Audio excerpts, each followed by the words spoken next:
জুমার দিন দুপুর 12টার পর আল্লাহর একটি নাম 7 বার পড়ুন, আপনার মনের সকল আশা পূরণ হবে ইনশাআল্লাহ। জুমার দিনটাকে রাসূল করিম সাল্লাল্লাহু আলাইহি ওয়াসাল্লাম এত বেশি গুরুত্ব তিনি দিয়েছেন, রাসূল বলেছেন জুমার দিনটা তোমরা হেলায় দোলায় কেটে দিও না। এমন কিছু টাইম আছে যেই টাইমে আল্লাহ সুবহানাহু ওয়া তাআলা বান্দার দোয়া কবুল করে থাকে। যদি ওই টাইমে আপনি দোয়া করতে পারেন ইনশাআল্লাহ এটা আরশে আজিমে গিয়ে নক করবে, আপনার সেই দোয়া কখনো ফেরত আসবে না।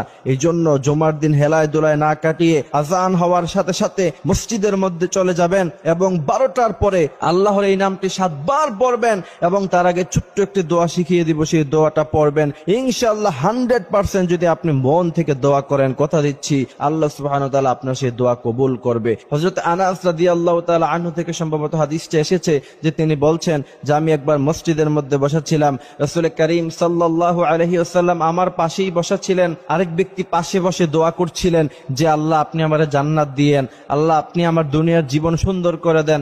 রাসূল করিম সাল্লাল্লাহু আলাইহি ওয়াসাল্লাম বলেছেন, হে আনাস তুমি কি জানো যে আল্লাহ পাক তার সব দোয়া কবুল করে নিচ্ছেন? হযরত আনাস বললেন আল্লাহু ওয়া রাসূলুহু আ'লাম, আল্লাহ এবং আল্লাহ রাসূল ভালো জানেন। তখন রাসূল করিম সাল্লাল্লাহু আলাইহি ওয়াসাল্লাম বলেছেন যে ওই ব্যক্তি দোয়া করার আগে পড়েছে ইয়া হাইয়ু ইয়া কাইয়ুম বিরহমাতিকা নাস্তাগীস। তবে জানো আনাস, এই দোয়া পড়ে যদি কোনো ব্যক্তি দোয়া করে আল্লাহ পাক সাথে সাথে তার দোয়া কবুল করে নেয়। সুবহানাল্লাহি বিহামদিহি সুবহানাল্লাহিল আযীম। এই জন্য জুমার দিন দুপুর 12টার পরে এই দোয়ার সাথে সাথে আল্লাহর একটি নাম আছে যে নামটি যদি 7 বার পড়ার পরে আপনি দোয়া করতে পারেন ইনশাআল্লাহ আশা করা যায় আল্লাহ পাক সাথে সাথেই আপনার দোয়া কবুল করবে। আল্লাহর সেই নামটি হচ্ছে আর রহমান আর রহমান আর রহমান। আল্লাহর এই নামটি আপনি 7 বার পড়বেন, তার আগে পড়বেন ইয়া হাইয়ু ইয়া কাইয়ুম বিরহমাতিকা নাস্তাগীস। আপনি এই দোয়া পড়ার পরে এরপরে আর রহমান আল্লাহর এই গুণবাচক নামটি 7 বার পড়ার পরে যদি দোয়া করতে পারেন ইনশাআল্লাহ আল্লাহ পাক আপনার মনের সমস্ত আশাই পূরণ করে দিবে। অনেকে অবজেকশন করে যে হুজুর এত দোয়া করলাম কিন্তু দোয়া কবুল হয় না। কিন্তু প্রিয় ভাইয়েরা আমার কিছু টাইম আছে দোয়া কবুল হওয়ার, ওই টাইমে যদি আপনি দোয়া করতে পারেন আল্লাহ পাক 100% আপনার দোয়া কবুল করবে। যেমন জুমার নামাজের সময় দুপুর 12টার পরে ওই সময় যখন ইমাম সাহেব যখন খুতবা প্রদান করবে জুমার নামাজে 2 খুতবার মাঝখানে যদি আপনি এই দোয়াটা করতে পারেন ইনশাআল্লাহ রাসূল করিম সাল্লাল্লাহু আলাইহি ওয়াসাল্লাম বলেছেন পৃথিবীর সব কিছু মিস হয়ে যেতে পারে কিন্তু তোমার এই দোয়া কখনো মিস হবে না। অনেকেই বলে যে হুজুর অনেক দোয়া করি, কই দোয়া তো কবুল হয় না। অথচ রাসূল করিম সাল্লাল্লাহু আলাইহি ওয়াসাল্লাম বলেছেন বান্দার সমস্ত দোয়াই আল্লাহ পাক কবুল করে নেয়, বান্দার কোনো দোয়া এমন হয় না যে আল্লাহ পাক কবুল করে না। তবে আল্লাহ পাক কিছু দুনিয়াতেই দিয়ে দেয়। যেমন আপনি 2টি গাড়ি চেয়েছেন, আল্লাহ পাক আপনাকে একটি গাড়ি দিয়েছেন। আপনি 2টি ফ্ল্যাট চেয়েছেন আল্লাহর কাছে, আল্লাহ পাক আপনাকে একটি ফ্ল্যাট দিয়েছেন।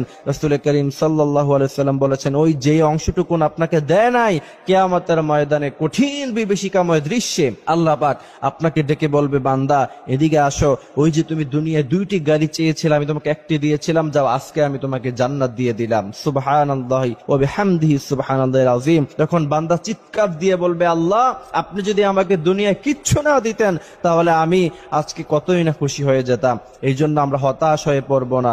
আল্লাহ পাক বলছেন মুমিন যারা আছে তারা কখন হতাশ হয়ে পড়ে না, তারা দোয়া করতে থাকে।